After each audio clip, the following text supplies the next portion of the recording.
Hey folks, Scott Fischer here, and this time on Fischer Paints, we are going to talk about the SG Dragon.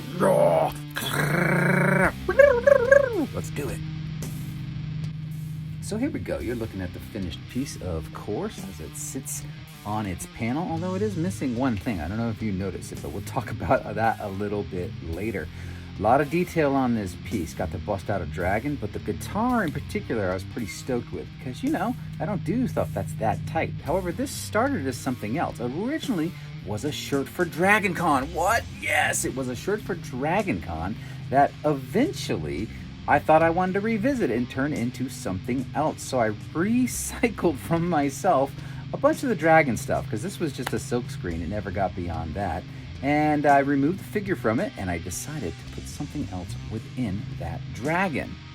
So I found the original drawing file, and I cut it apart, and I rearranged it and stretched it and did cool things. The other thing is I redrew the head because I did not love the first head that was on it. So this gave me a second to revisit that. And of course, we swap a guitar inside of it. This is the initial process stage. You see me do this a lot, but this is just making textured soup with acrylic paints, using rubber spatulas and hair dryers to dry that acrylic, freeze it in time, get these exciting textures to be able to work on top of with oil paint. Even some streaks on the guitar, you can see already thinking about wood grain. Taping off a few areas to protect it. You know, I'm gonna cut out that negative space. I love that, so I'm going in with the black acrylic paint right here, and I'm just knocking it in. It's probably some acrylic wash, and I may even use Crayola paint. For these big areas of black, there's a Crayola Professional series, which is not great, but it does a good job of filling stuff in really fast when you need a large mass of paint. Of course, as ever with this negative space stuff, it took forever. You can see me with a tiny liner brush going in between the individual teeth with black. Looks like we've even switched to a different time of day to continue the process here. Slowly redrawing some of the dragon too as I go through this because, you know, things got a little bit milky in the cover up with the acrylic paint. So I just wanted to fill in this negative space accurately, which frees me up to enjoy the silhouette and do all kinds of broader mark making, knowing that the silhouette will be preserved as we go forward. Palette knife into the corners. This is probably that Crayola paint. You can see it doesn't match up exactly, but we'll take care of that as we go through the piece. The funny thing about black is it often oxidizes and dries lighter anyway, so we'll need to varnish this whole piece when all is said and done. Banging it in, man. This is where we get textural. We have a lot of fun. It's pretty simple stuff. It's mindless work, but you gotta be careful. You gotta be cognizant of where your line work is and where your silhouette stuff is to make it all happen. And probably for the real close stuff, I use the FW acrylic ink, the System 3 black. I find that to be the black with the most opaqueness out of the, you know, fluid acrylic style paints. Using a variety of brushes. That looks like a cheap plastic Michaels brush really, because again, it's just the dark black stuff. We just need to hand this in. Now we can start having a little bit of fun. No, not yet. We got to do just a little bit more of the filling in of that negative space. I know I'm going to go over this black stuff later anyway, but let's go ahead and start drawing out the SG guitar. This is a Gibson SG, and I could sort of see my drawing through that milky brown that's over there. I just wanted to reestablish that, so when I start glazing over this and doing stuff, my drawing has returned. Very fine liner brush as we try to do the Gibson logo here as painstakingly close as we can with a brush. Certainly good enough and serviceable for what we need to do for this piece. Awesome. Okay, a little bit of white, just knocking it up. It's almost like a tonal paper drawing at this point, right? You're seeing the brown tooth of the brown paper, if you want to call it that, even though it's paint. And I've done the dark line, and now I'm doing the light line. So already we're starting to get a little bit of reflective light on this. And anything I do over that, that will kind of come through. It's the soup that's underneath that we're doing. Even a little bit of reflective light around the outline.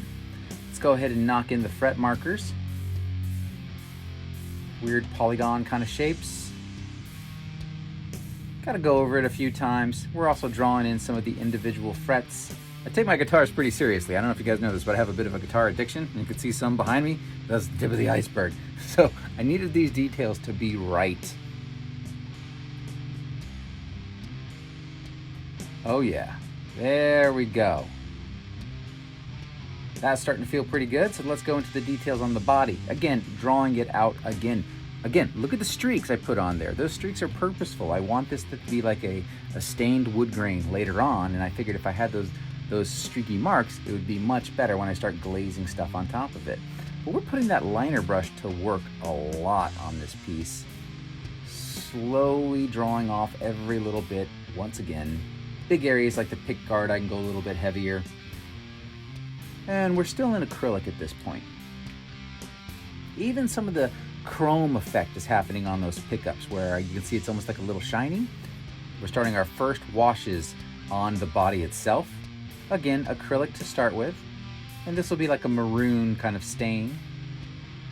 But you can start to see how that underlying streaky wood grain faux finish stuff is going to start coming into play here. And I'm even trying to get some cracks around it. Now we're in oil. The oil goes over translucently and transparently, but you can see all that acrylic underpainting underneath. We can also start sparking up the chrome on the pickups and on some of the hardware and blending out some of those highlights as you might see if you were walking up onto an actual guitar. This is easily the most realistic thing I've ever painted in my life. You'll see a little bit more as to why in a few seconds. But streaks on the wood grain of the fretboard as well. We went right over some of our, you can see we're cleaning them up now, right over some of our fret markers, but this is oil paint, so I'm able to quickly use a rubber spatula and scrape it back down. Some binding around the outside of it. And there we go. Feeling pretty good about this guitar, but I want the details to be even crazier on it. And I really want to see the cracking paint. Look at that. There it is. And how did I pull that off? I scratched right through the paint. Yes, I used a carbide scribe to make those marks, cutting right through the paint. All right, let's get on the main course, the Dragon.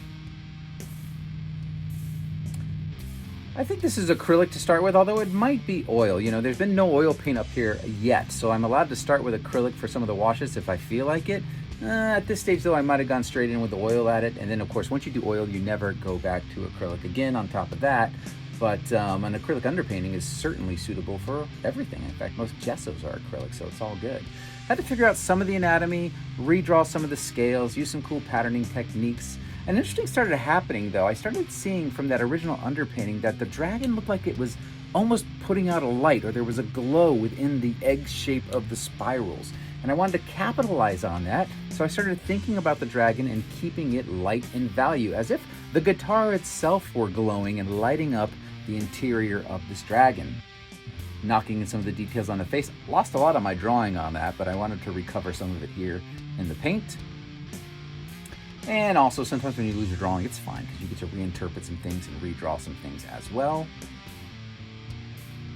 Hitting some of that secondary light source, that bright orange stuff on the left side of that snout. Look at that, the cool light starts coming in on the other side, so you get that warm and cool bounce happening, which brings things forward. It gives it zzz, and things start to come forward at you when you play with warm and cool. Slowly going smaller and smaller with those details into the nooks and crannies, as we are off to do. Little bit of things like the little glints in the eyes, all that's coming together.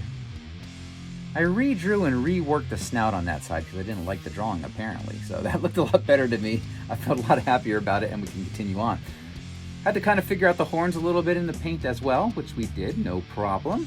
I love identifying the spine line of a horn and then doing the sections, because you can really feel the drawing coming through there and adding some of the dimension to it.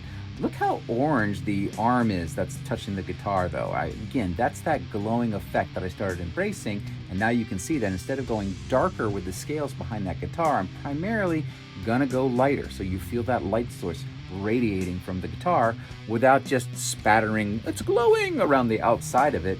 The guitar is glowing, but I didn't have to do any kind of like special effect glowy stuff. Working out those details in the hand, working out that foreshortening as it goes behind the head and overlaps the guitar neck. Decide to go darker with those fingers when you get on the front side of that guitar neck, and then use a little bit of rim lighting, because you figure if the guitar is putting out that kind of color, I could use a little bit of warm, light, bright, orangey stuff and set it up. The spine went in pretty fast there, but also look, I'm quickly washing in oranges, and now I'm cutting into that with the darker and darker shapes. I have to judge the value of this carefully because I want the serpent to look like it's sticking on top of the guitar. So I slowly push it darker and darker in certain areas, but if you look down at the bottom left of that guitar, I'm letting that light bleed over. Now there's no reference for this. You just gotta kind of wing it. You gotta look at it and think, well, how would the light fall over the surface? And let your mind sort of project that stuff. That worked out pretty good. So now we're gonna go ahead and knock in the wings. Some quick scumbling of paint first. Those are the fat details with like a 3/4 inch wide brush. And I wanted to keep the details pretty simple out there. And I'm also starting to glaze the black over the background surface a little bit more with that same big brush. And let's see if we can let a lot of big strokes and textural mark making define these wings without going in with a 000 brush and rendering every single, inch of them. I like that. I like when things break into wider and wider strokes, and you can see it right there on that wing on the left. You can see those dry brush kind of draggy marks that are making you feel depth in the thing, right? It's like I do with the cross hatchings at times, but instead of like 5 million lines, I do it with one stroke of a 3/4 inch brush. Pushing those details around a little bit further and further. Positive and negative, right? I went dark with these spines close to the dragon's head, and then I went ahead and went lighter with the spines that are racing down the neck at the top.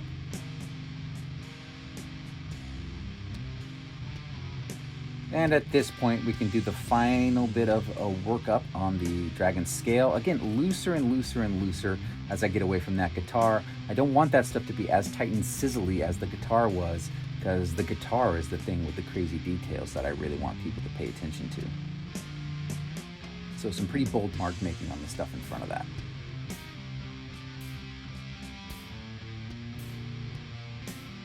Okay, here we go. I had forgot to put the strings on this guitar when I scanned it. So the picture you saw at the beginning was missing the strings. That was the missing element.